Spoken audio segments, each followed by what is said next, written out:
Buenos días, bienvenidos y bienvenidas al quinto webinar organizado por la Alianza Crucero, donde analizaremos el paquete europeo de redes y su relevancia para la competitividad industrial, la seguridad energética y el desarrollo de infraestructuras eléctricas en España. Antes que nada, queremos agradecer su participación y el interés en acompañarnos hoy. Para quienes aún no nos conocen, la Alianza Crucero nace hace 2 años con el propósito de acelerar la descarbonización de la demanda de energía térmica en España. Desde entonces hemos trabajado por crear un espacio de encuentro que permita comprender los principales retos, visibilizar los logros e identificar soluciones que impulsen un progreso más rápido en los procesos de descarbonización. Actualmente la alianza cuenta con 154 organizaciones de diversos sectores industriales distribuidos en casi todas las comunidades autónomas del país. El día de hoy tendremos 4 intervenciones muy complementarias que nos van a ayudar a comprender el impacto del paquete de redes en el contexto actual.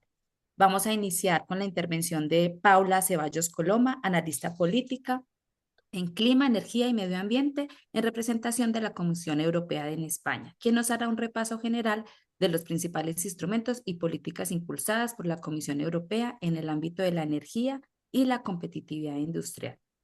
Después continuaremos con Oscar Barrero, socio responsable de energía y utilities de PricewaterhouseCoopers, quien nos explicará en detalle el paquete de redes en relación con el contexto en España. Y finalmente tendremos 2 intervenciones, una de Marta Castro Pérez Chirinos, directora de regulación de AELEC, y Álvaro Ballarín, jefe de área de industria y energía de la COE. Ellos nos van a expresar su visión acerca de la importancia de las actuaciones que están contempladas en el paquete europeo de redes. Muchísimas gracias a todos. La sesión durará 1 hora y 15 minutos, de las cuales los últimos 20 minutos los dedicaremos a un bloque de preguntas. Para eso tendremos el chat habilitado para que vayan poniendo las preguntas que serán trasladadas a los ponentes. Entonces, pues sin más preámbulo, doy el paso a Paula Ceballos. Muchísimas gracias, Paula.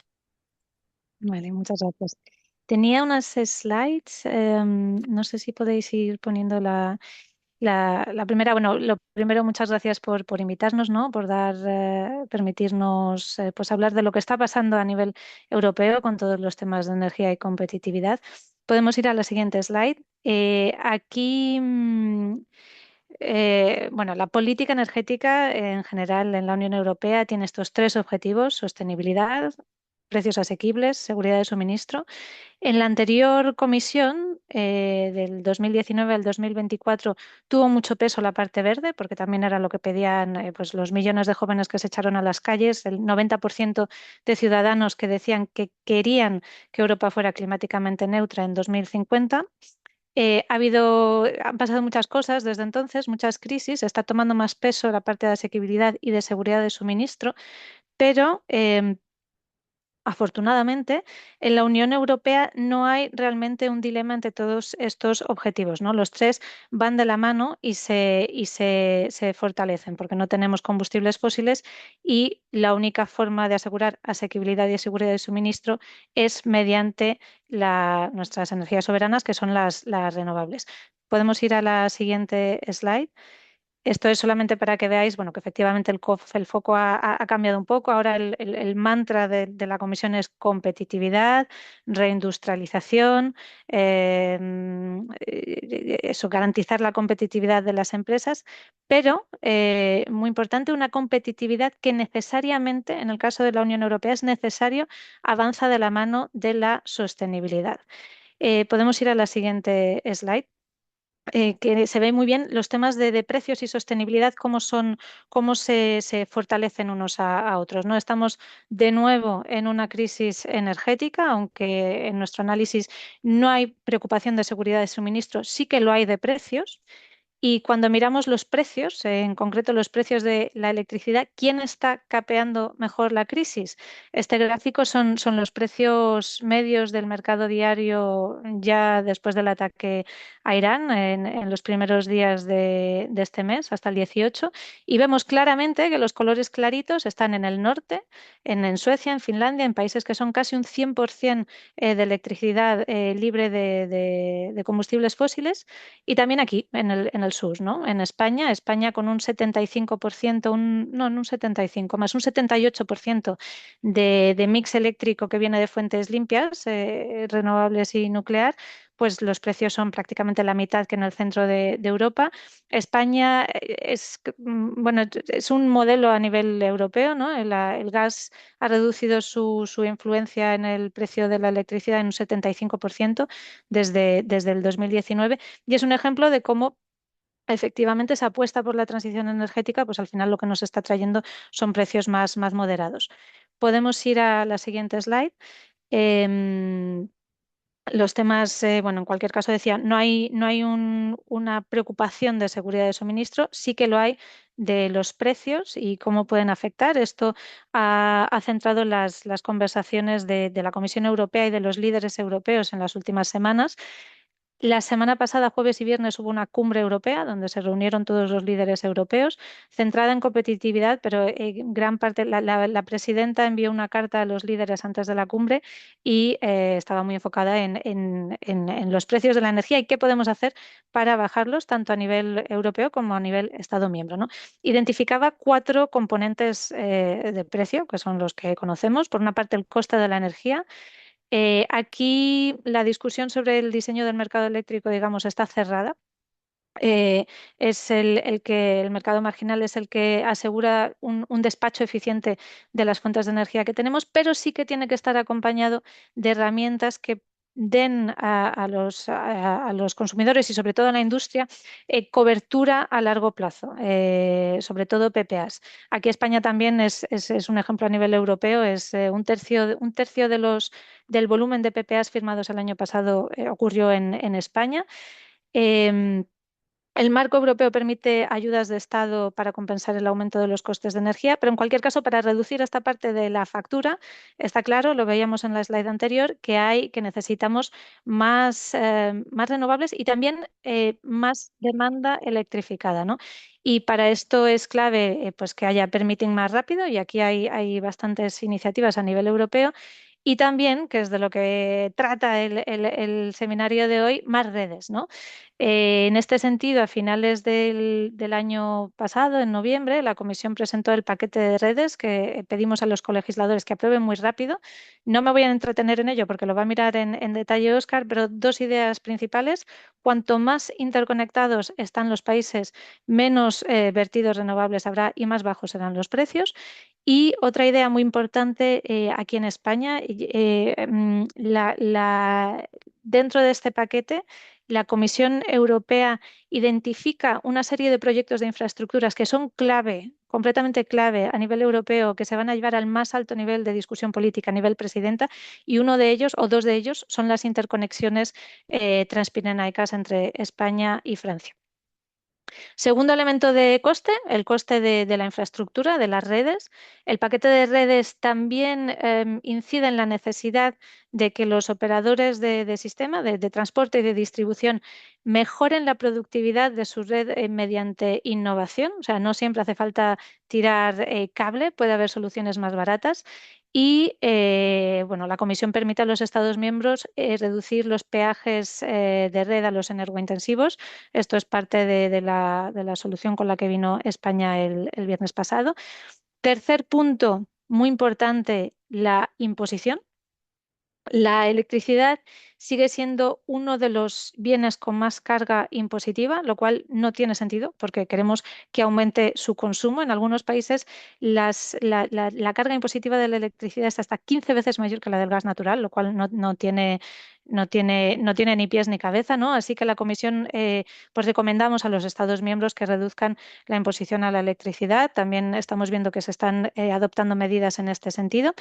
Y el cuarto elemento de precios es el coste de las emisiones de CO2. Este es un tema ahora mismo polémico entre los Estados miembros. Hay países como Italia o en menor medida Alemania que están empujando mucho para rebajar la ambición del sistema de comercio de derechos de emisión de carbono, el ETS, mientras otros, entre ellos España, están rotundamente en contra. Este es un tema que se discutió en la cumbre de líderes europeos la semana pasada. No se pone en cuestión el mecanismo. Lo que vemos desde la Comisión es que es un mecanismo que ha funcionado y que funciona muy bien, ¿no? Las emisiones de los sectores cubiertos por el mecanismo han reducido, han disminuido un 47% desde que se creó en el 2005. Desde ese mismo año también la Unión Europea ha reducido un 100 BCM el consumo de gas, propiciado en gran parte por este mecanismo. Pero bueno, sí que hay pequeños cambios que se pueden hacer, ¿no? En el corto plazo se van a revisar los parámetros que determinan cuántos permisos de emisión gratuitos recibe un sector industrial determinado. Se va a hacer una propuesta también para limitar la volatilidad en el precio. En el medio plazo, en verano, tenemos la revisión del mecanismo, en el que ya se ha dicho que uno de los objetivos es tener una trayectoria de descarbonización realista tras el 2030. Esto también tiene que ver con los créditos gratuitos que se conceden a la industria. Y uno de los mensajes principales y uno de los temas que queremos reforzar es que todos los fondos que generan este mecanismo, porque también genera ingresos, que una gran parte mucho mayor que ahora vaya a la descarbonización de la industria. Em, y bueno, pues son temas en los que seguimos trabajando y voy a pasar ya, podemos pasar a la siguiente slide. Voy a terminar con esto, que no es exactamente el tema de hoy, pero es también muy relevante, yo creo, para las personas que puedan estar conectadas, que es la Ley de Aceleración Industrial. La presentamos hace poco, en marzo. Es una ley, es importante porque supone un cambio de paradigma a nivel europeo, ¿no? La preferencia por el hecho en Europa entra de forma clara en la legislación europea, en lo que es un cambio de doctrina pues bastante importante. Lo decía al principio, la situación geopolítica ha dejado clara la necesidad de mantener industria dentro de la Unión Europea y de reindustrializar. Tenemos ahora un objetivo de que en 2035 el 20% del PIB europeo venga del sector industrial. Ahora mismo estamos algo por encima del 14%. Y esta ley de aceleración industrial es uno de los elementos con los que queremos alcanzar ese objetivo. La ley tiene, digamos, cuatro ingredientes principales.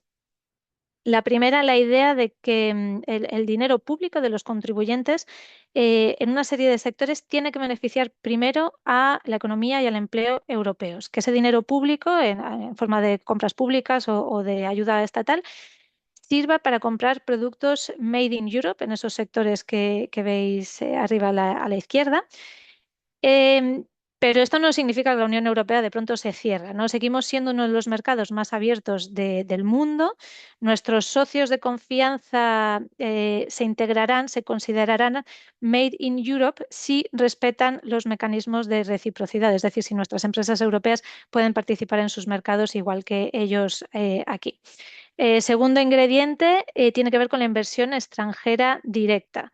Tenemos que asegurarnos de que esta inversión extranjera directa genera valor añadido en la economía europea, que no son simplemente fábricas de asamblaje de componentes extranjeros. El tercer elemento es facilitar el permitting para proyectos energointensivos. El principio es que para un proyecto tiene que haber un único procedimiento digital, un único punto de contacto y los proyectos de descarbonización de los energointensivos pasan a ser considerados estratégicos en la Unión Europea, lo que les permite simplificar los trámites administrativos y acelerar evaluaciones ambientales. Y el cuarto elemento es que se pide a los Estados miembros que creen áreas de aceleración industrial con permisos simplificados con el objetivo de crear clústeres de actividad industrial que promuevan nuevas inversiones y faciliten la descarbonización. Y ya aquí lo voy a dejar. Oscar creo que va a ir más en detalle en el paquete de redes en sí mismo. Así que nada, abierta a preguntas al final si hubiera alguna. Muchísimas gracias, Paula, por la intervención. Muy útil porque nos sirve como introducción para la siguiente intervención de Oscar. Muchas gracias. Entonces, damos el paso a Oscar Barrero, socio responsable de energía y utilities en Price, quien nos va a explicar en detalle el paquete europeo en relación con el contexto nacional, en lo que respecta específicamente al desarrollo de redes. Muchísimas gracias, Oscar, y recuerda que al final de tu intervención te vamos a trasladar dos preguntas concretas que hemos preparado de la oficina técnica de la Alianza. Muchísimas gracias. Estupendo, pues Tienes la muchas palabra. gracias, agradecido de estar con vosotros charlando estos minutos sobre el paquete de redes. Empezaría quizás por justamente justificar el porqué, ¿no? El porqué ahora un paquete de redes. Y lo comentaba muy bien Paula, el objetivo europeo de garantizar ese trinomio pasa por avanzar de forma mucho más rápida en la integración de renovables en nuestro mix energético, y la Unión Europea identifica como justificación del paquete de redes una insuficiente capacidad en las redes, ¿no? Para poder avanzar en esa integración de renovables, lo cual además está causando pues, un mayor coste energético para todos los ciudadanos.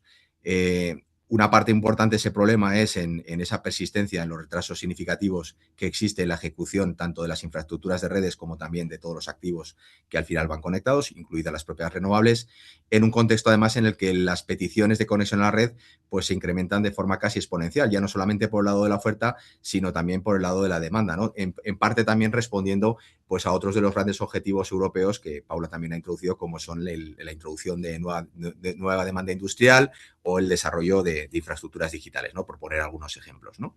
¿Cuál es el objetivo del paquete europeo de redes?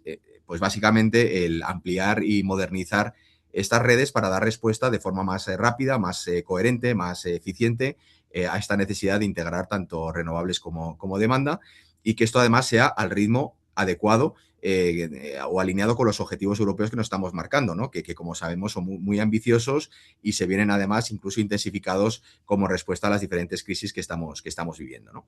Este plan tiene la ambición de atraer más de 1.200 billones, ¿no? O 1,2 trillones, ¿no? de euros en redes a 2040. Y como también creo que anticipaba Paula, pues uno de los elementos, luego lo desarrollaremos un poquito más adelante, contempla el desarrollo de lo que podríamos denominar 8 grandes autopistas de electricidad que conectan pues prácticamente desde España hasta el Báltico, ¿no? Y que permiten de alguna forma vertebrar mucho mejor ese sistema eléctrico europeo, ¿no? Y además no solamente ampliar y mejorar la capacidad de las redes, sino también convertirlas en mucho más resilientes, porque es evidente que estamos en un contexto en el que las amenazas físicas, ¿no? O incluso de ciberseguridad, pues son cada vez más importantes, ¿no? Y las redes tienen que ser capaces de responder a eventos climatológicos adversos o eventualmente a ciberataques. Con lo cual también hay una búsqueda de mejorar la resiliencia de la red para dar respuesta a estos elementos, ¿no? Por daros algunas cifras que he ido rescatando de diferentes análisis y para que veamos la magnitud de verdad del problema, ¿no? Del cuello de botella que la Unión Europea ha identificado en el tema de las redes como elemento catalizador de esa transición, ¿no? El total de los curtailments, ¿no? De las restricciones que ha sufrido las renovables en 2024 en toda Europa es el equivalente a la demanda de Austria, para que os hagamos una idea, 72 teravatios. Eso son miles de millones de electricidad que se pierden, ¿no? En la red porque no somos capaces de integrarla, ¿no? Los proyectos que están de alguna forma haciendo fila, ¿no? Para poder ser integrados en la red, que están en algún proceso de espera para poder obtener acceso y conexión, en toda Europa es aproximadamente unos 1.700 gigavatios, lo cual es aproximadamente 10 veces la potencia renovable instalada en Alemania. El 80% de los países de la Unión Europea van a incumplir su objetivo de interconexión, los objetivos fijados en sus planes nacionales a 2030. El 80% los van a incumplir. Hay diferentes análisis también que ponen de manifiesto que si fuéramos de verdad a una planificación integrada de todo el sistema eléctrico europeo y buscáramos esa planificación coherente y optimizada, las necesidades de despliegue de capacidad lógicamente serían inferiores porque podríamos aprovechar mucho mejor los recursos donde quiera que estén, ¿no? Y luego, además, como norma general, y yo creo que en España especialmente ha agravado, los procesos de tramitación de cualquier proyecto energético, pero en especial también las infraestructuras de redes, pues pueden ser incluso 2 o 3 veces el propio plazo de construcción. Es decir, empleamos 3, 4, 5 años en tramitar algo que luego nos cuesta construirlo 1 año o 2 años, ¿no? Es decir, poniendo de manifiesto el gran retraso, ¿no?, que sufrimos como consecuencia de tener esos permittings pues excesivamente burocráticos y complejos, ¿no? ¿En qué se centra el paquete de redes? Bueno, pues se concentra en diferentes ámbitos, ¿no?, en los que cree que hay que poner el énfasis para mejorar este despliegue de redes. El primero, la coordinación y en esa planificación, digamos, más coordinada a nivel europeo. ¿Coordinación entre quién? Entre TSOs, entre TSOs y DSOs, en esa coordinación también entre los países miembros para buscar esa planificación de red más coherente, ¿no?, y buscando el cómo reaprovechar los recursos donde quieran que están. Comentábamos antes, donde estamos desaprovechando renovables que en otros mercados se podrían aprovechar también para poder avanzar más rápido en su propia descarbonización. Y también un elemento muy importante que hasta ahora ha sido bastante, entre comillas, polémico, y es el cómo se asignan los costes, ¿no?, de esas infraestructuras que son de alguna forma beneficiosas para el conjunto de la Unión Europea. Porque hasta ahora los costes se asignaban principalmente al país donde se estaba residiendo, ¿no?, esa infraestructura. Ahora la Comisión plantea criterios mucho más claros y homogéneos, ¿no?, para poder repartir esos costes también en función de los beneficios obtenidos, que no siempre están en el ámbito geográfico donde la infraestructura se va a ejecutar, ¿no? Otro de los segundos ámbitos muy importantes, como decíamos antes, el tema del permitting, planteando procedimientos de autorización mucho más acelerados. Luego la problemática es que aunque pones obligaciones, ¿no?, de cumplimiento de estos plazos, la administración no siempre cumple, pero al menos la voluntad es intentar acortar esos plazos máximos, estableciendo 2 años para la mayoría de los proyectos de red o como mucho 3 para aquellas infraestructuras que pueden tener una mayor complejidad. Y luego también pone el dedo en la llaga, ¿no?, en que los países miembros tienen que avanzar en mejorar o simplificar los trámites de evaluación ambiental en los proyectos no solamente de renovables y almacenamiento, sino también los proyectos de red. Y aquí yo creo que una de las oportunidades claras son en aquellos proyectos que tienen que ver más con repotenciaciones, ¿no? Hay otro ámbito también importante que señala el paquete de redes, que es la optimización y la modernización de la red existente. No solamente, como decía antes, para garantizar su resiliencia ante amenazas de ciberataques, sino también como una fórmula de poder maximizar el uso de la red existente, ¿no? Es decir, a través de la digitalización y de tecnologías avanzadas, pues la propia comisión estima que se puede liberar o se puede mejorar, ¿no?, la integración de demanda y de generación en la red, ampliando su capacidad real, ¿no?, su capacidad efectiva, ¿no?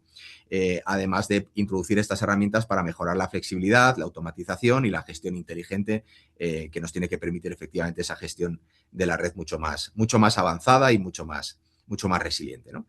Hay otro ámbito también en el que incide el paquete de red, que es en los procesos de conexión, ¿no?, que luego haré una traslación al caso español, pero es evidente que es también uno de los grandes problemas, ¿no? Es decir, cómo regulamos la demanda, ¿no?, que se quiere conectar y la oferta que se quiere conectar a la red.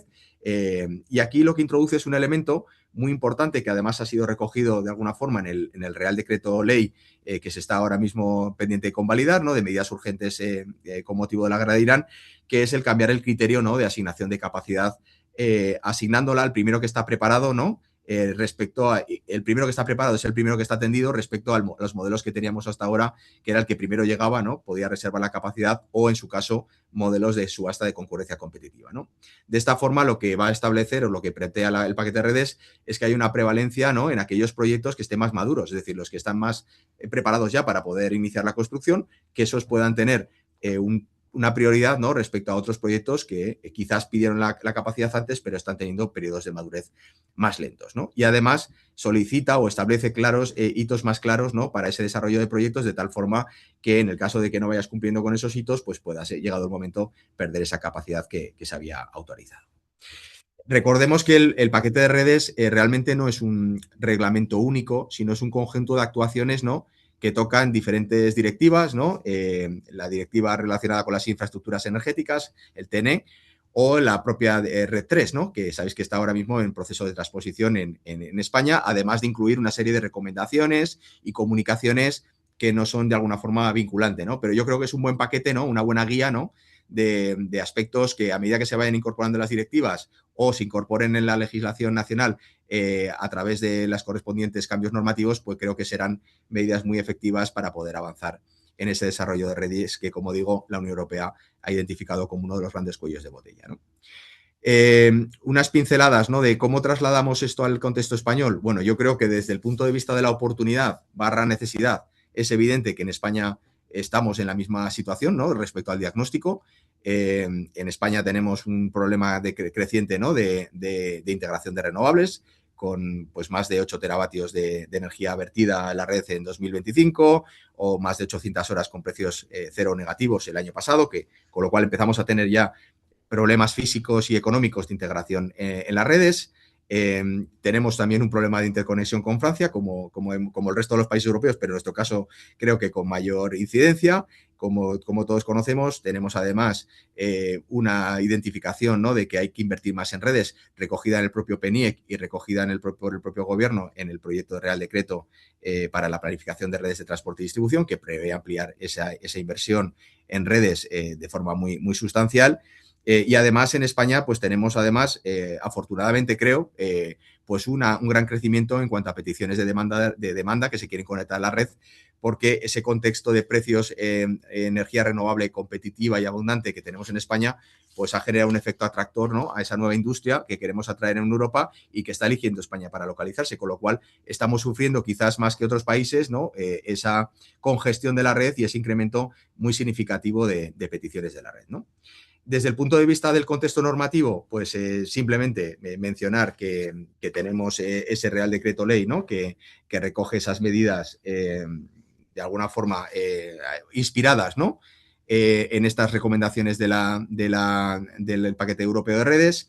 Simplemente para los que no lo hayáis podido digerir todavía, pues ya sabéis que es un documento muy extenso y que tiene pues prácticamente medidas de todo tipo, fiscales, regulatorias, pero es verdad que introduce algunos elementos que yo creo que merece la pena mencionar ahora, porque veréis que tiene mucha relación con las cosas que he ido comentando del paquete de redes, ¿no? Por ejemplo, introduce una nueva prestación económica por la reserva de capacidad, de alguna forma intentando desincentivar que nadie bloquee la capacidad, ¿no?, a través de una prestación económica que además es progresiva a medida que va avanzando el tiempo. Y además exige de alguna forma también a identificar cuál es el CNAE del proyecto que hay detrás, de tal forma que no haya una posibilidad de reserva de capacidad sobre un proyecto que puede ir mutando a lo largo del tiempo, ¿no?, en función de las circunstancias del mercado, sino que haya un proyecto desde el primer momento concebido, real y con vocación de ser ejecutado. Muy importante, establece criterios de priorización distintos al first come, first serve, ¿no?, que era lo que teníamos hasta ahora, estableciendo, por un lado, suministros que determina que son de alta prioridad, es decir, que esos son los que van a pasar primero, como pueden ser suministros asociados a servicios públicos, industrias estratégicas o industrias de primera necesidad, o también la electrificación de clientes que ya están conectados a la red, es decir, incrementos de potencia sobre la demanda existente. Introduce también como alta prioridad nuevos proyectos estratégicos que serán evaluados de acuerdo a un comité de inversiones estratégicas dentro de la Comisión de Asuntos Delegados del Gobierno.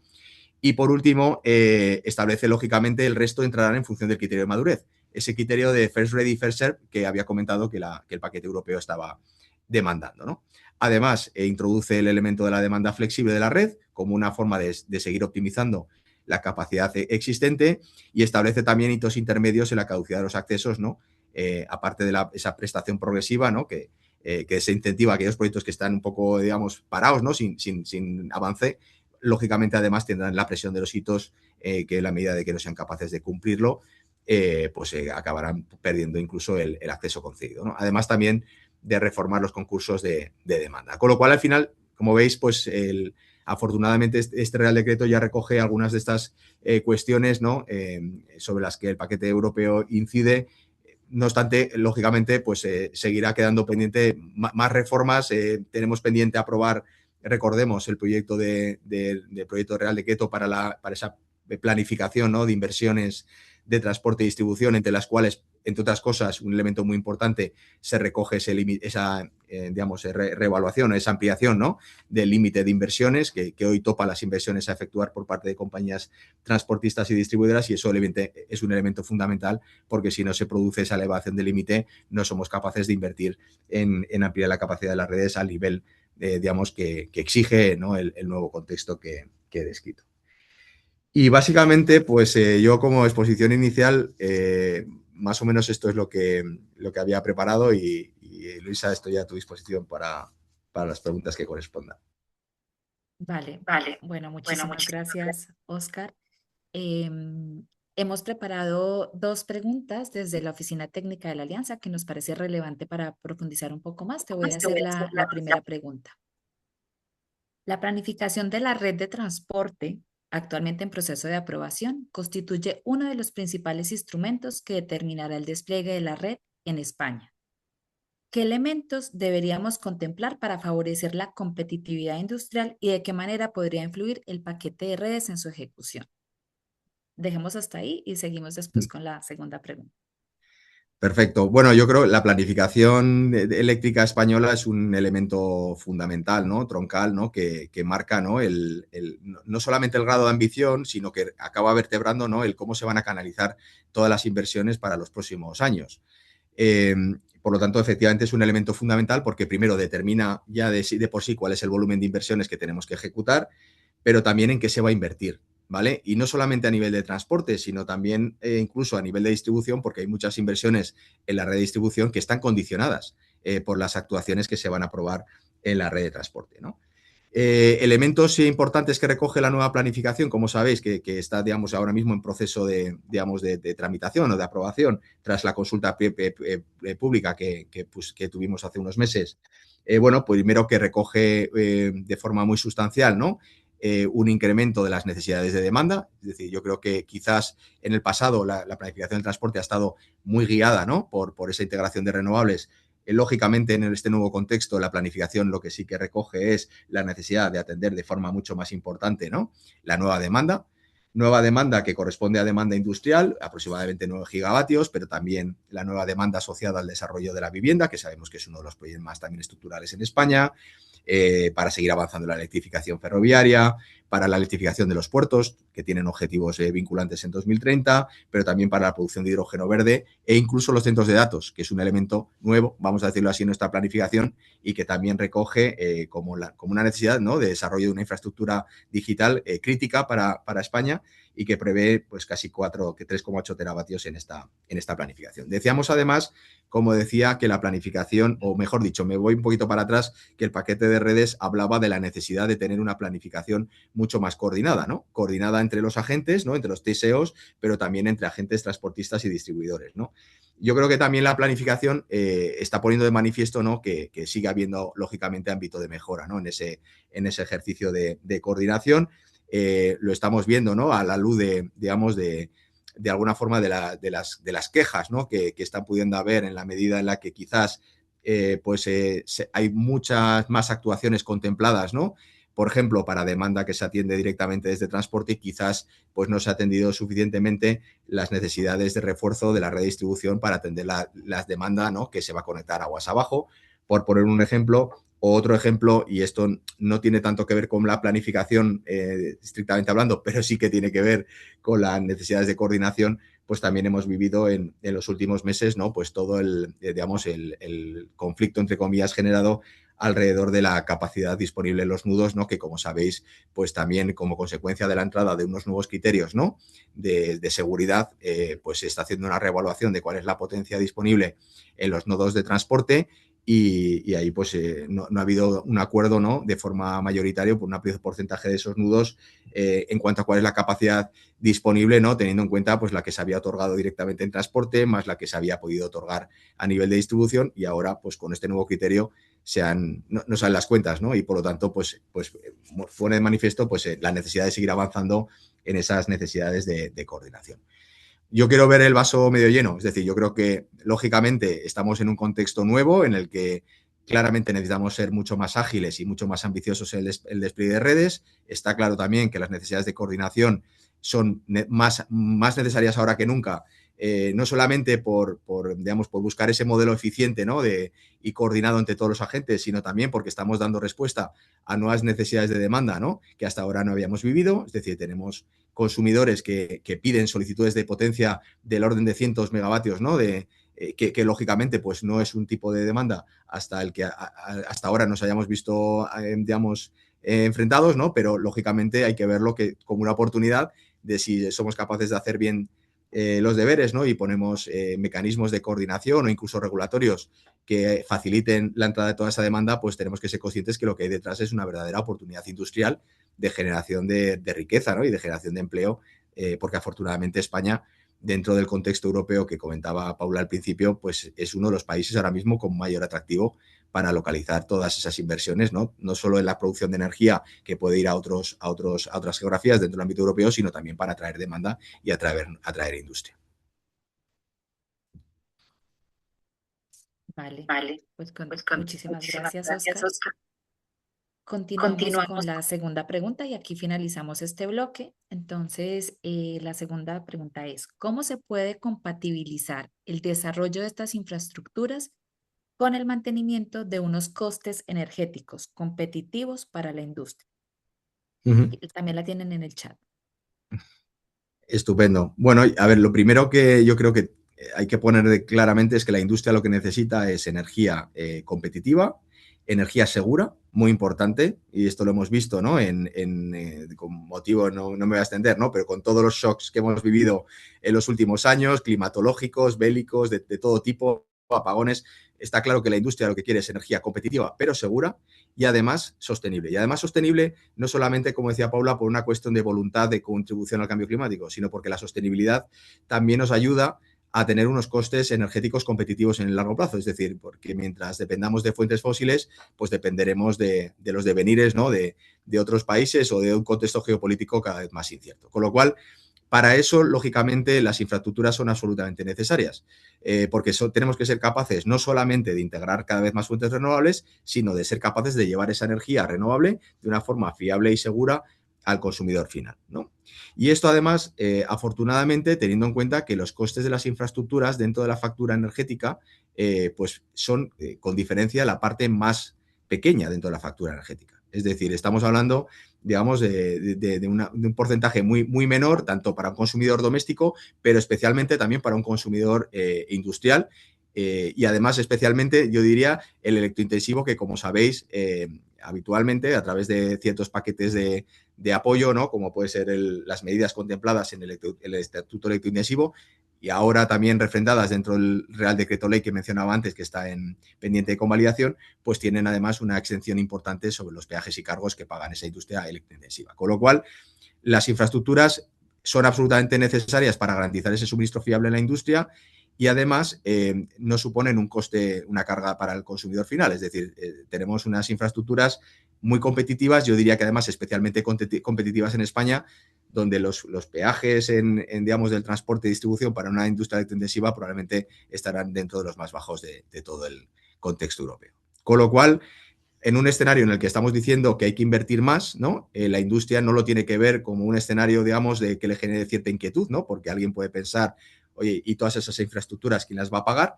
Sino que justamente lo que tiene que ver es que esa infraestructura que se tiene que desarrollar, lo que está es, digamos, planificada digamos, y dimensionada para garantizar primero ese suministro fiable, pero sobre todo para poder seguir garantizando la integración de fuentes renovables, ¿no? Que permitan seguir avanzando en ese abaratamiento de la factura energética y en esa, digamos, y en esa independencia energética o esa soberanía energética cada vez visto como un factor más estratégico para la industria europea. Y luego el tercer elemento, porque esto que acabo de decir es para el consumidor que ya está, pero hay un elemento además fundamental, yo te diría casi ahora mismo el prioritario para los nuevos consumidores industriales, y es que la prioridad para el consumidor industrial nuevo es que necesito conectarme. Es decir, ahora mismo la principal preocupación de una industria que se quiere localizar en Europa es tener visibilidad sobre los procesos de conexión a la red. Es decir, saber cuándo me voy a poder conectar, porque si no, no soy capaz de poder manejar, ¿no? Y tomar decisiones sobre mi plan de negocio, ¿no? Y eso es lo que yo creo que las inversiones en redes tienen que facilitar. Es no solamente dar visibilidad, sino ser capaces lo máximo posible en responder en esos plazos, ¿no? De conexión a través de elementos como puede ser tener una planificación más anticipatoria, ¿no? Y para que las redes de alguna forma estén disponibles incluso antes de que lleguen peticiones de demanda concreta. Con lo cual, de nuevo, la infraestructura es básica clave para tener esa energía barata y segura y fiable en el tiempo, a través de esa integración mayor de renovables, a través de esa resiliencia en la propia red para garantizar el suministro, pero también pensemos en la nueva demanda, en la nueva industria que se quiere localizar, que además, por encima de todo, lo que está buscando es visibilidad en cuándo me voy a poder conectar y tener tiempos de conexión lo más pronto posible.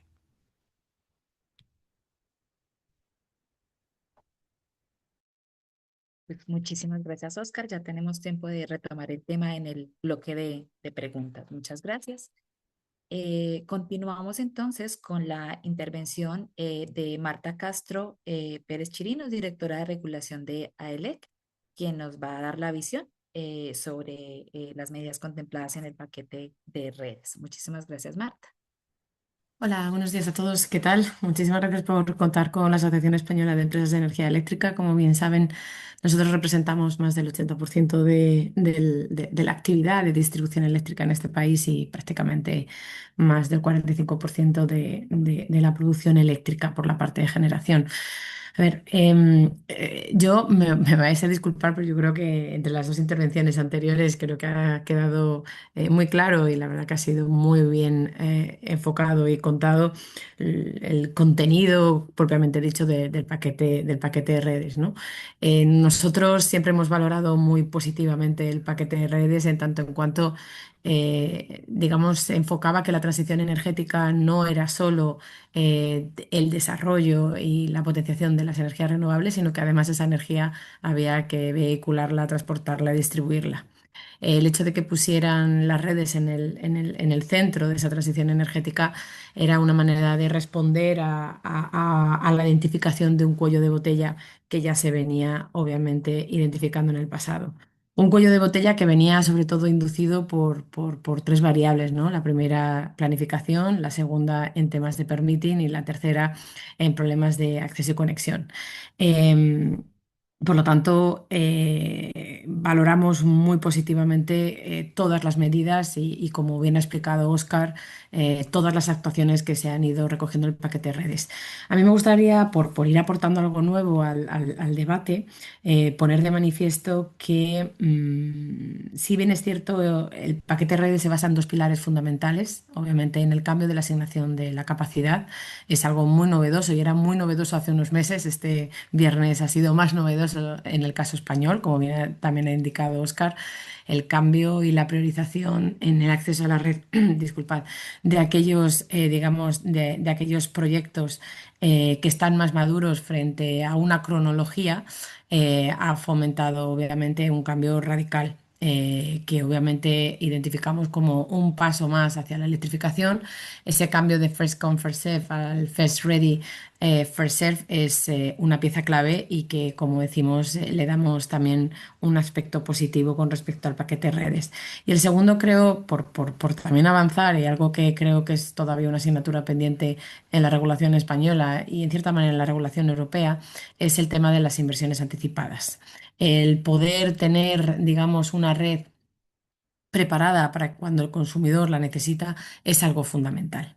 Es cierto que aquí en España la situación que tenemos es de una saturación muy importante. Hablábamos de que ya pues ahora mismo en el mes de marzo estaremos con un porcentaje de saturación de la red de distribución superando el 85% en media española, pero son muchos los nudos que ya cuentan con un 100%. Esta situación lo que ha llevado obviamente es a la necesidad de poner, digamos, un ordenamiento, unos hitos a la demanda para identificar aquellos proyectos que son más maduros. Esto es algo que veníamos solicitando desde hacía tiempo, no porque nos falte más coordinación con el TSO, ni tampoco porque nos falte más regulación en acceso y conexión. Simplemente es porque la demanda está pidiendo acceso y conexión y los distribuidores no tenemos suficiente capacidad para poder atenderla. Eso es importante porque sí que bien es cierto que, como bien se ha explicado anteriormente, el nuevo Real Decreto lo que viene es a establecer una serie de hitos a la demanda, algo que vemos muy positivo. Creo que las medidas que se propusieron en diciembre del año pasado, como por ejemplo el CENAE o contar con los terrenos, digamos, bien en términos de arrendamiento o bien comprados, fueron medidas que sí de alguna manera visualizaron, ¿no? El compromiso que tenía esa demanda para poder conectarse. Es cierto que todas las peticiones de acceso y conexión, aún así, habiendo una amnistía de renuncia a ese acceso y conexión, ni la industria, ni los centros de datos, ni los planes urbanísticos, ni la infraestructura de recarga de vehículo eléctrico, ni los puertos se han desprendido de la misma. Es cierto que en estos momentos en la red de distribución de España tenemos 43 gigavatios otorgados, pero no conectados todavía. Y estos 43 gigavatios son los que en verdad hay que poner orden. En nuestro nuevo Real Decreto, como bien ha explicado Óscar, hay tres, digamos, elementos que nos parecen cruciales. Uno es obviamente la posibilidad de la renuncia de ese permiso de acceso y conexión sin necesidad de por ello perder ninguna o estar penalizado económicamente. Me refiero obviamente a la devolución de la garantía. El segundo factor que nos parece también muy importante es esa reserva de capacidad. A partir de ahora el distribuidor facturará por esa reserva de capacidad, es como cuando vamos a los restaurantes y tenemos que reservar esa capacidad, en tanto en cuanto, como bien ha dicho también Oscar, se irá incrementando esa facturación en función del tiempo que pase. Todas estas medidas lo que vienen a responder es a identificar y a priorizar aquellos proyectos que están mucho más maduros. Obviamente, este ordenamiento nos va a decir quién está más preparado, pero esto no exime de que la red esté preparada. Y esto obviamente necesitamos enfrentar este desafío de que es muy necesario ordenar la demanda, pero al mismo tiempo hay que acompasar la necesidad de incremento de capacidad de esa red. Y como todos sabemos, las líneas, los transformadores, las posiciones no se hacen de la noche a la mañana y tienen un horizonte temporal de ejecución en la mayor parte del tiempo mucho mayor que el número de años que dura el proyecto de electrificación de una demanda. Hablamos que un industrial tiene, por ejemplo, 2 o 3 años o menos para electrificarse, mientras que una línea, pues obviamente tarda en una media entre 3 y 5 años. Por lo tanto, es fundamental completar todas las medidas de este proyecto de Real Decreto Ley que vienen recogidas y nosotros lo vemos como una traducción muy positiva de este paquete de redes europeos, pero todavía nos queda algunos elementos que son claves. La primera, obviamente, es tener una planificación mucho más ágil y mucho más flexible e intentar también al mismo tiempo una mayor aceleración en la aprobación de los planes de inversión de las distribuidoras. Esto lo que vendría a fomentar, obviamente, es intentar agilizar esa aprobación de planes. Segundo elemento fundamental que se necesita, el desarrollo de las inversiones anticipadas. No puede ser que un proyecto se quede, digamos, en stand-by por falta de capacidad o de adecuación en la red eléctrica española. Por lo tanto, este mecanismo debe ser desarrollado regulatoriamente lo antes posible porque consideramos que es una palanca fundamental para poder agilizar esta inclusión de la demanda en la red. Tercero, hablábamos obviamente de los límites de inversión. Eh, Van a ser una respuesta natural, ¿no?, al análisis que se está intentando hacer desde el punto de vista regulatorio. Estamos ordenando, identificar qué es lo que está maduro, qué es lo que no está maduro, y esto hay que trasladarlo rápidamente a la planificación. Y en concreto es necesario incrementar las inversiones en el refuerzo, transporte y distribución. Actualmente la planificación recoge un 8% en incremento de capacidad entre transporte y distribución y lo consideramos insuficiente. La respuesta es porque no podemos olvidar que en la red de transporte únicamente se puede conectar una demanda a una posición frente a la inversión coste eficiente de conectar a la demanda en el ámbito de la distribución, porque una posición en distribución implica miles de consumidores conectados a ese punto. Por lo tanto, creemos que no podemos obviar la necesidad del refuerzo de las inversiones en transporte y distribución. Y por último, y por cumplir el tiempo de más y porque tendremos tiempo en el debate, también me gustaría comentar las cuestiones con respecto a otro factor que sí que se fomenta también en el paquete de redes y que en España estamos también pues prácticamente en audiencia pública, y son el tema de las conexiones flexibles.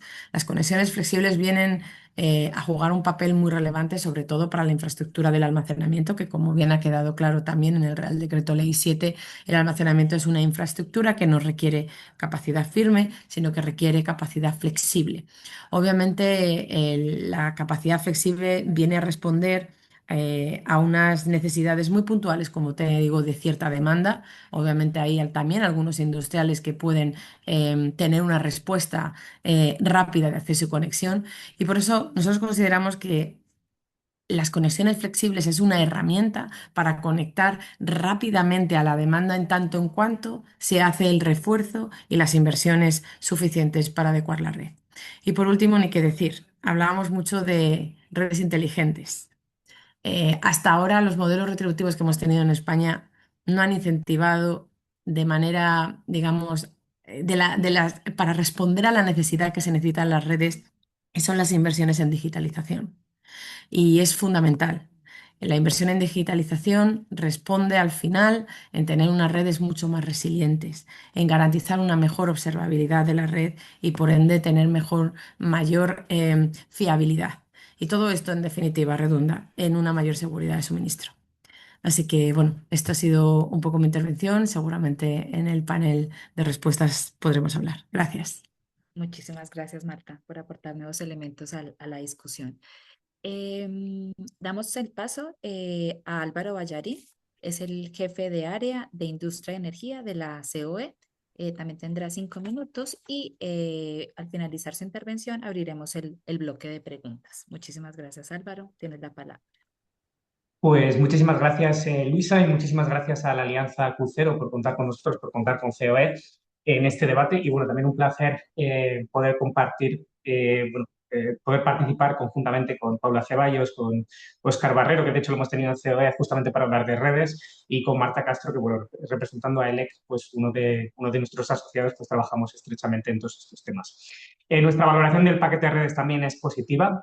Bueno, nosotros, o sea, obviamente no hemos estado haciendo enmiendas porque no ha empezado el plazo para remitirlas, pero sí que hicimos una consulta pública previa sobre este paquete de redes y, bueno, pues lo que hemos visto que se ha reflejado en el texto, ¿no? En el texto que publicó la Comisión en diciembre, pues vemos varios elementos positivos. Por mencionar 5 que a nosotros nos parecen importantes.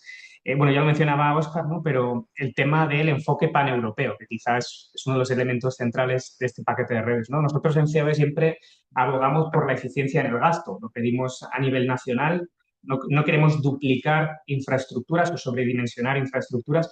Cuando eso ocurre, al final eso repercute redunda en un mayor coste y, por tanto, una pérdida de competitividad para los sectores intensivos en energía y especialmente para la industria, ¿no? Con lo cual, creemos que esta coordinación entre los TSOs y los DSOs y una mayor coordinación entre los Estados miembros, pues como mencionaba Óscar, a mayor coordinación, pues mayor eficiencia y menor coste energético, más competitividad. También el enfoque integrado en el sentido multienergético. Es verdad que este plan de redes va enfocado fundamentalmente a la electrificación, pero también para nosotros un tema que es importante es que se habla de una planificación cohesionada con todos los vectores energéticos, con gas, con las potenciales redes de hidrógeno, ¿no? Nosotros creemos que lo que hay que buscar es la complementariedad entre todas las fuentes de energía. En tercer lugar, lo mencionaba Marta hace un segundo, pero siempre ha sido una petición que nos hemos hecho eco también desde COE, que es el tema de las inversiones anticipadas. Creemos que no podemos ser reactivos en cuanto a las inversiones en redes, debemos ser proactivos, igual que es mucho más eficiente dimensionar bien una carretera antes de que se produzca un gran atasco, no ampliarla una vez ya tenemos ese gran atasco, pues lo que debemos hacer es eso, dimensionar bien un poco lo que son las carreteras de la energía, que son estas redes desde el principio, para que una vez se instale la industria o sectores intensivos en consumo energético, pues ya tengan la red disponible. Esto se puede hacer, en Francia lo hemos visto que lo están haciendo, están llevando la red a los principales polos industriales donde hay un incremento previsto de demanda y podemos hacerlo también en España. Obviamente siempre desde un punto de vista, nosotros decimos de coste-eficiencia, porque siempre cuando pensamos en redes pensamos en el posible impacto en incremento de peajes, pero si hacemos bien esa planificación, pues también el conectar a más consumidores también produce un aumento de ingresos. Entonces, tenemos que diseñar la red de una manera eficiente, optimizada, de tal manera que ese incremento en ingresos pues, nos permita absorber ese incremento, esas inversiones que tenemos que hacer en redes. Cuarto punto, la agilización de permisos. Siempre hablamos de esta transición energética como muy ambiciosa, pero señalamos siempre desde COE que realmente es una transición muy rápida. Si nos fijamos en los objetivos europeos de descarbonización a 2030, pues tendríamos que estar en unos 2.000 millones de toneladas de CO2, más o menos. Ahora mismo estamos en unos 3.000, o sea, tenemos que ir más o menos a un ritmo de 200 millones de toneladas al año. Tenemos que ir mucho más rápido en la descarbonización de lo que hemos ido hasta ahora. Por tanto, pues como decía Óscar, no puede ser que te lleve 3 años obtener el permiso y 1 año construirlo, ¿no? Necesitamos agilizar mucho más y por eso nos parecen bien todas estas medidas encaminadas a pues hacer las redes de interés público superior, igual que ya se hacía con las plantas de generación renovable en la red 3. Plazos máximos, aprobación tácita de proyectos, digitalización de procesos. Que, por cierto, aprovecho para decir, todas estas son propuestas que hemos recogido en un documento de COE, propuestas para mejorar la tramitación y agilización de permisos. que hicimos en 2024 y que vamos a actualizar este año. Y por último, quinto elemento, el foco donde hay mayores cuellos de botella, ¿no? El tema de las 8 autopistas energéticas. Sabéis que la primera que se menciona es justamente, como comentaba Paula Ceballos, bueno, son las dos conexiones pirenaicas. El objetivo, decía Paula también que la mayor parte de los países están incumpliendo sus objetivos de interconexión. En el caso de España es muy claro, teníamos un objetivo de interconexión del 15%, estamos por debajo del 3%. Estas autopistas, ¿no?, que nos dan una aceleración reforzada y presupuesto para estos cuellos de botella, pues pueden acercarnos a esos objetivos, ¿no?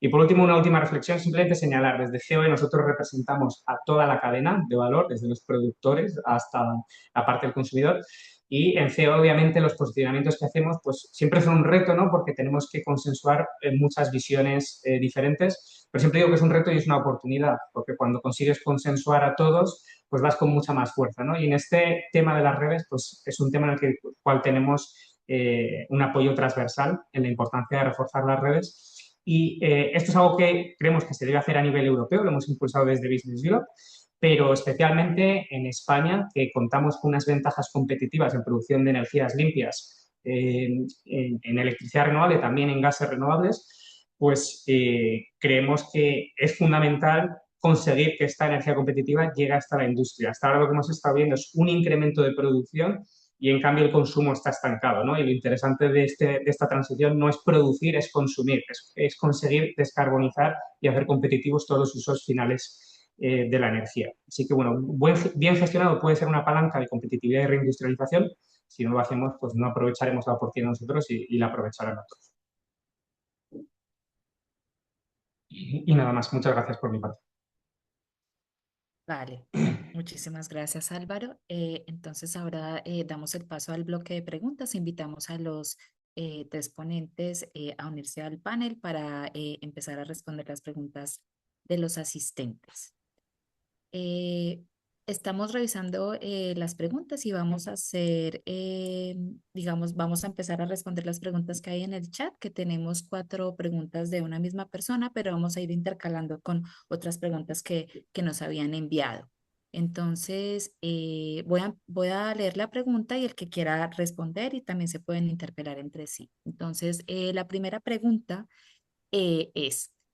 ¿Cuáles son los incentivos para el operador del sistema de transmisión o el operador del sistema de distribución en la legislación europea y en los marcos españoles para minimizar los costes de las redes? O sea, en concreto esta pregunta se refiere a la posibilidad de utilizar soluciones no de red como la flexibilidad de la demanda. ¿Quién se anima a responder? ¿Puedo empezar yo Vale, quizás europeo y luego bajar a español? claro. Sí, este es uno de los temas un poco clave, ¿no? Porque claro, desde el punto de vista del operador de red, pues es más seguro hacerlo como siempre, tirar cable, que se remunere, el contexto regulatorio no favorece que cambie esa forma. Hay compañeros ahora mismo en la Dirección de Energía que están trabajando en una propuesta para facilitar esta inversión en temas más de innovación, de non-wire solutions, que tendrá que llegar pues, en los próximos meses. No tengo detalles, pero sé que están trabajando en ello los compañeros en Bruselas. Vale, Marta. Bueno, yo las soluciones de no solamente red, obviamente yo aquí quiero poner de manifiesto em, que en el caso de España la flexibilidad de la demanda viene sobre todo impulsado por 2 ámbitos de la regulación. La primera son las conexiones flexibles. Eh, y lo segundo es porque en tanto en cuanto no contemos con mucho almacenamiento, esto también dificulta un poco las soluciones, obviamente, de integración de la demanda. Por otro lado, también aquí también poner de manifiesto que todo lo que va a venir de regulación europea, como bien ha dicho Paula, que están en estos momentos, digamos, pendiente de desarrollar. Creemos que en el caso español hay un elemento fundamental que vendrá sobre todo impulsado por estas conexiones flexibles, en el que la demanda pueda obviamente también gestionar sus patrones de consumo y que también obviamente los operadores de redes podamos dar una respuesta más flexible y que con ello pueda integrarse una mayor demanda. Vale, ¿alguien quiere añadir algo o pasamos a la próxima pregunta? Pasamos a la próxima. Bueno, tenemos otra pregunta que nos dice que, bueno, que por qué Suecia está tan opuesta al marco de redes. Entienden que van a votar en contra de mayores interconexiones porque el marco les perjudica. ¿Alguna eh, Aquí habla? puedo yo. Claro, el problema de Suecia, lo que les molesta es que la Comisión ha propuesto que el 25% de los congestion income se usen para interconexiones entre países. Esto, bueno, es un tema un poco técnico, pero eh, normalmente las zonas de precio deberían de construirse en áreas donde haya congestión, pero la realidad es que todos los países de Europa, salvo Suecia, han puesto la zona de precio en sus fronteras, lo cual no siempre es correcto porque sabemos que hay países que tienen grandes congestiones. Suecia lo ha hecho bien, tiene 4 áreas de precio, me parece que es, en las zonas en las que hay una congestión. Entonces, claro, recibe muchos congestion income, no sé cómo se traduce esto en español, y les molesta que se diga que eso se tiene que usar en las interconexiones cuando entiendo que ellos querrían usarlo para otros temas también internos. Es uno de los puntos de, vamos, yo personalmente es una visión completamente personal, yo creo que aquí se encontrará un equilibrio, pero opinión, ¿eh? Vale, ¿alguna complemento? Vale, seguimos con otra pregunta. Está en el chat. Entonces ¿la aceptación social es una dificultad para la integración de algunas infraestructuras energéticas? ¿De qué manera el paquete europeo de redes puede contribuir a resolver este tipo de dificultades? Luisa, si quieres puedo comentar yo un poquito. Vale, Yo creo que hay que buscar, siempre que hablamos de la aceptación social, yo creo que hay que asegurar un equilibrio, ¿no?, entre la seguridad jurídica para el promotor de la infraestructura y luego, por supuesto, atender, ¿no?, esa demanda social, ¿no?, o esa preocupación social, ¿no?, sobre cómo le pueden impactar ya en su plano personal el desarrollo de esas infraestructuras. Y yo creo que el paquete tiene que recoger ambos objetivos. Es decir, por un lado, tiene que asegurar a través de un proceso de permitting mucho más ágil y mucho más acelerado, ¿no?, que el promotor tenga la capacidad de hacer sus inversiones, ¿no?, siempre, por supuesto, de acuerdo a la regulación existente, que, por cierto, es muy exigente y muy garantista, ¿no?, en materia, por ejemplo, de temas ambientales, ¿no? Pero por otro lado, lógicamente, atender a esa demanda social, ¿no?, que en nuestra opinión, ¿no?, y se recoge de alguna forma dentro del paquete de redes, tiene que pasar por cubrir varios objetivos, ¿no? El primero es ser mucho más claro y directo en la comunicación de los beneficios que supone la inversión en redes para el consumidor final. Es decir, al final, muchas veces la sociedad percibe, ¿no?, el impacto negativo que le puede ocasionar a él personalmente, pero hay que seguir recordándole, ¿no?, cuáles son los beneficios que genera la inversión de estas infraestructuras en materia, lo hemos comentado, de competitividad de la factura, de aseguramiento del suministro, de soberanía energética, de atracción de industria que va a generar empleo y riqueza local, etcétera, etcétera, ¿no? Luego también ser mucho más transparente, ¿no?, sobre los objetivos y las necesidades de los planes de inversión, y siendo quizás más anticipatorio también en este caso en la participación ciudadana, ¿no?, en esos ejercicios de planificación.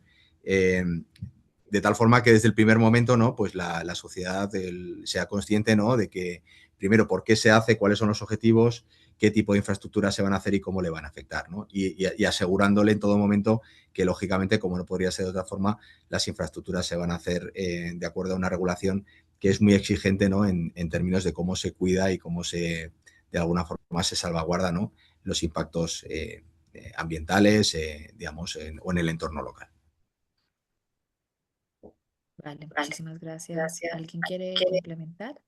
Sí, yo añadiría simplemente un poco la línea que mencionaba antes, que también una mejor planificación al final te evita infraestructuras redundantes. Entonces, y sobredimensionar infraestructuras, ¿no? Con lo cual, creemos que una planificación más eficiente te evita costes innecesarios sociales.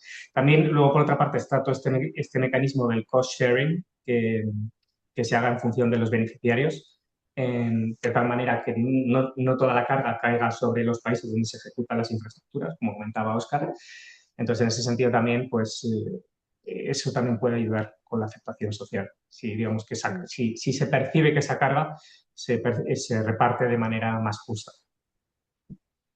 Yo podría añadir, quizás el paquete de redes también incide en la necesidad de no solamente centrarse en nuevas líneas, sino en gestionar las líneas de una forma más eficiente. Hay estas non-wire solutions como el Dynamic Line Rating, ¿no? Los operadores del sistema al final, cuando calculan la cantidad de electricidad que puede fluir por las líneas, tienen en cuenta el peor día del año, como si ese día fuera todas las horas del año, ¿no? Un día con poco viento, con mucho calor.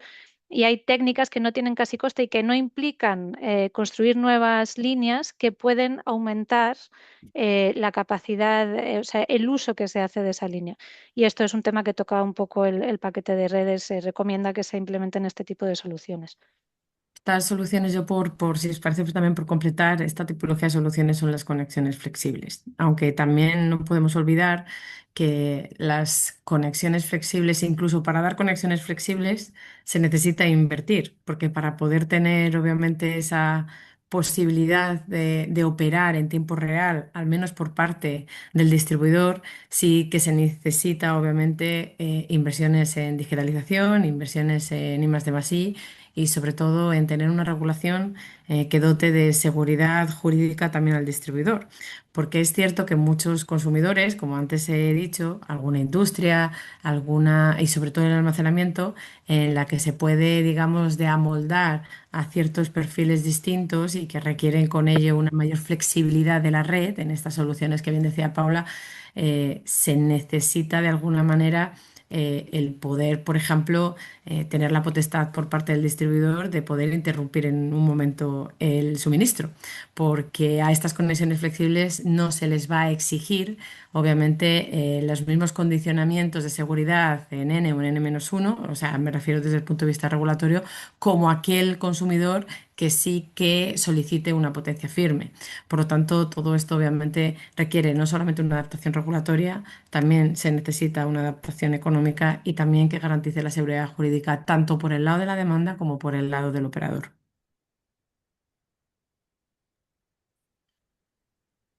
Gracias, Marta. Si no hay algún complemento, continuamos con la cuarta pregunta.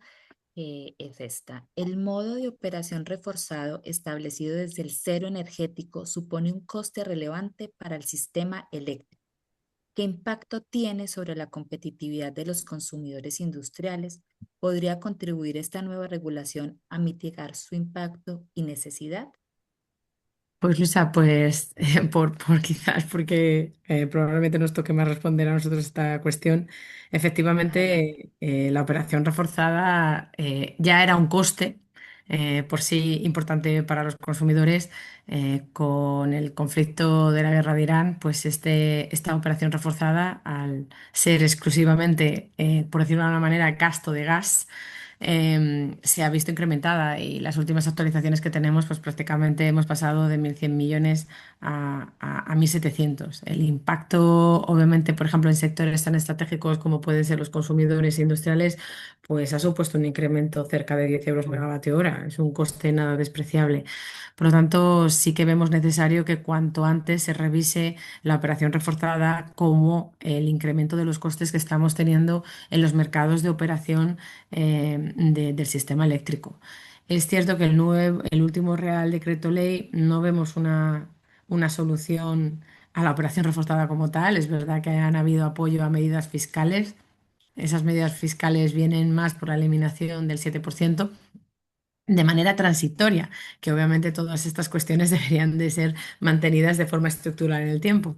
Pero es cierto que no tenemos todavía una respuesta para poder revisar ese incremento de coste de la operación reforzada y en nuestro caso sí que estamos solicitando que una posible vía para poder solventar y agilizar esa competitividad de España y sobre todo con especial énfasis en la industria sea que este coste sea trasladado a un pago regulado independiente, porque en realidad es una decisión, digamos, ajena a lo que es el coste del suministro y consideramos que debe ser revisada lo antes posible para seguir ganando competitividad. Sí, Luisa, si puedo añadir algo. Bueno, no sé si Oscar quería decir algo. Dale, Álvaro, luego hablo yo, no te preocupes. Nada, pues un poco en línea con lo que comentaba Marta, la operación reforzada, a nosotros lo que nos traslada al consumidor industrial es que tiene una preocupación muy importante por este tema.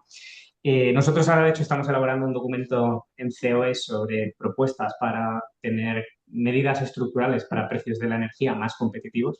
Y uno de los temas que nos preocupa es que si vemos los precios mayoristas españoles, pues son más competitivos que la mayor parte de los países de nuestro entorno. Sin embargo, los precios finales pues son más elevados, entre otros motivos, pues porque hemos tenido una fiscalidad más elevada, que como decía Marta, pues ahora se ha suspendido, pero es de manera transitoria. Nosotros abogamos por una rebaja fiscal permanente. Y luego, pues, porque hay otra serie de costes que se van añadiendo a la factura eléctrica y lo que es en principio una ventaja de partida, pues cuando le llega al final al consumidor industrial, pues esa ventaja se ha perdido, incluso se ha invertido. Estamos peor que otros países, por lo cual creemos que hay que analizar con mucho cuidado todos estos costes, porque lo que podría ser una palanca para atraer industria, para atraer nuevos vectores, o sea, nuevos sectores de alto consumo energético, poder reindustrializarlo, lo podemos perder si no tenemos cuidado con estas otras partidas de coste que nos hacen perder competitividad.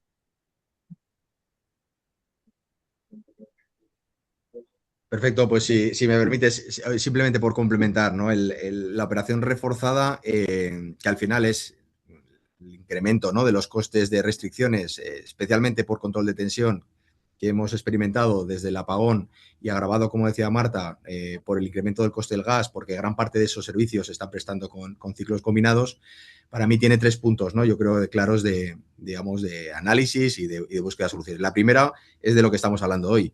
Es más inversión en redes. Si invertimos más en redes, bajamos las necesidades de restricciones técnicas y además no solamente estaremos abaratando el coste, sino además estaremos integrando, por otro lado, más renovables, porque la otra cara de la moneda del incremento de este coste de restricciones o de la operación reforzada es que se han incrementado también de forma muy significativa los curtailments para la generación renovable, ¿no? Lo segundo es, lógicamente, el buscar también cuál es el coste de prestar ese servicio, pues también habilitando, ¿no?, a otras tecnologías, digamos, como puede ser el almacenamiento o las propias renovables, que me consta que estamos en ello, por lo que he ido leyendo. Además, ha habido recientes publicaciones del propio operador del sistema en el que se ha incrementado el número de instalaciones renovables habilitadas, pero esto, lógicamente, no va a ser algo que solucionemos de la noche a la mañana, pero también estas tecnologías deberían de ser capaces de reducir el coste, ¿no?, introduciendo más competencia en esos mercados, ¿no? Y el tercer elemento es cómo se traslada ese coste al consumidor. Ahora un coste extraordinario, pero va a ser siempre un coste, es decir, porque al final no deja de ser el coste de poder garantizar el servicio, ¿no? Es decir, y de hecho, esas situaciones que pueden parecer un poco anómalas, ¿no?, de tener costes de energía muy baratos, pero al haber costes de restricciones muy altos, creo que también forman parte, espero que no a los niveles actuales, pero forman parte de la nueva dinámica que vamos a tener de nuestros costes de energía, ¿no?, en los que al final el coste de garantizar el servicio pues aflora incluso en momentos donde puede sobrarnos incluso en la energía, ¿no?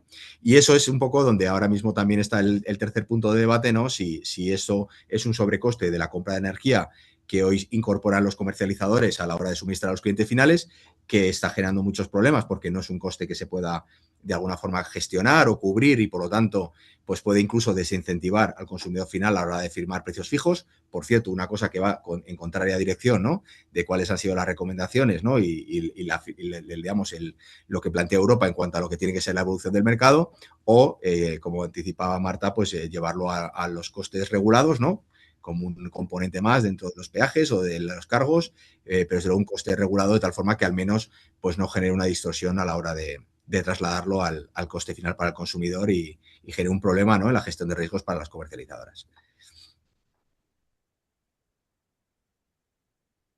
¿Alguna comentario adicional? Porque si no hay algún comentario, pues ya podemos ir cerrando para poder terminar a tiempo. No sé si hay algún comentario o lo dejamos así. Vale. Bueno, pues muchísimas gracias a todos los ponentes, a todos los asistentes. Esperamos que haya sido de utilidad y en las próximas semanas colgaremos la grabación del webinar y un resumen de los temas tratados en la web de la Alianza Crucero. Entonces, muchísimas gracias y esperamos mantenerlos conectados con la Alianza. Muchas gracias a todos. Muchas gracias. Muchas gracias. Adiós. Hasta luego.